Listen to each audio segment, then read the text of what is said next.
Channel. మనకి రీసెంట్గా బడ్జెట్లో ఇండెక్సేషన్ బెనిఫిట్ అనేది రిమూవ్ చేశారు లాంగ్ టర్మ్ క్యాపిటల్ గెయిన్స్లో.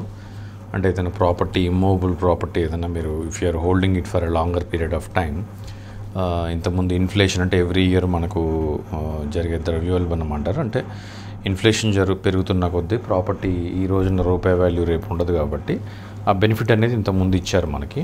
దానివల్ల ఏంటంటే కొంచెం ట్యాక్స్ తక్కువ పడేది, 20% అయినా సరే ట్యాక్స్ తక్కువ పడేది. గవర్నమెంట్ ఏం చేసిందంటే 20% ఉన్నదాన్ని 12.5%కి ఫిక్స్డ్, అంటే వితౌట్ ఎనీ ఇండెక్సేషన్ బెనిఫిట్ కింద ఫిక్స్డ్గా చేసింది. అంటే మనకి ఇప్పుడు జనరల్గా హౌస్ లోన్ తీసుకుంటాం, దాని రిటర్న్ ఆన్ ఇన్వెస్ట్మెంట్ ఎట్లా ఉంటుంది అంటే ఫిక్స్డ్ లోనా లేకపోతే వేరియబుల్ లోనా అనేది ఉంటుంది మనకి. సో దట్ వే ఇక్కడ ఏంటంటే ఇన్ఫ్లేషన్ బట్టి, సో ఇన్ఫ్లేషన్ మనకి ఎవ్రీ ఇయర్ ఆన్ ఇయర్ అనేది ఇన్ఫ్లేషన్ మన దాంట్లో కంట్రీస్లో ఎప్పటికప్పుడు పెరుగుతూనే ఉంటుంది కాబట్టి, సో గవర్నమెంట్ ఏం చేసింది, ఆ ఇన్ఫ్లేషన్ బెనిఫిట్ ఏమీ పాస్ చేయము, డైరెక్ట్గా మీకు 20% ఉన్నది 12.5% చేసామనే దాని మీద మీకు దీంట్లో అంటే పార్లమెంట్లో సబ్మిట్ చేశారు. సో ఇది ఒకసారి మనం నెంబర్స్లో చూసుకుంటే, సపోజ్ మీరు ఒక 1 crore ప్రాపర్టీ కొనుక్కొని ఉన్నారనుకుందాం, దాన్ని ఒక 10 years 15 years 10 years hold చేశారనుకుందాం. Maybe అది మనకి ఉన్న దాని ప్రకారం 2 crores అయింది అనుకుందాం. సో 2 crores అయితే మీకు డిఫరెన్స్ అమౌంట్ ఎంత ఉంది, 1 crore ఉంది. సో ఇంతకుముందు ఇన్ఫ్లేషన్ కూడా కన్సిడర్ చేసుకుంటే ఏంటంటే 1 crore ఉన్నది ఇన్ఫ్లేషన్ అలా మనం 5% 10% అలా వేసుకుంటూ పోతే ఇన్ఫ్లేషన్ ఉన్న దాని ప్రకారము మేబీ అది 1.5 crore వచ్చింది అనుకోండి, you will be paying the tax on only 50 lakhs. అంటే 2 crores minus 1.5 crore వేసుకుంటే 50 lakhs మీదనే యూ విల్ బీ పేయింగ్ 20%, అంటే 10 lakhs పే చేశారు మనం ట్యాక్స్.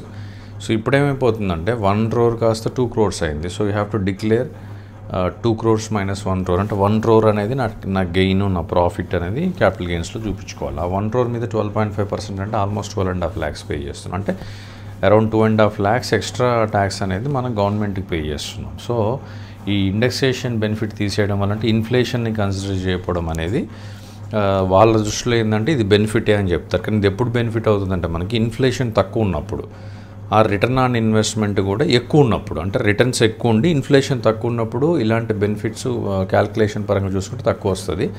బట్ రిటర్న్స్ ఎప్పుడు ఎక్కువ ఉండవు, ఇన్ఫ్లేషన్ ఎప్పుడు తక్కువ ఉండదు. సో అదర్ వే రౌండ్ ఉంటుంది. సో దీని నుంచి ఏమైపోతుంది, సో ఇప్పుడు మనకి దీనివల్ల క్యాష్ ట్రాన్సాక్షన్స్ అనేవి పెరుగుతాయి మార్కెట్లో.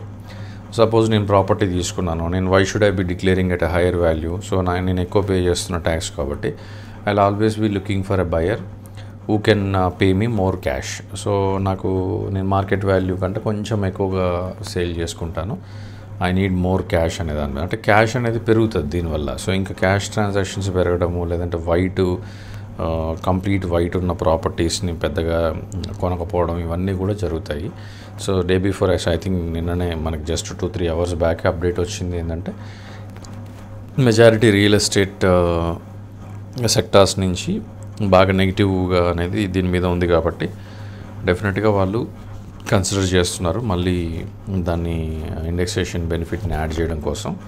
మేబీ ప్రాపర్టీ స్టిల్ July 2024 అంటున్నారు. We have to wait and see how it goes in day after tomorrow.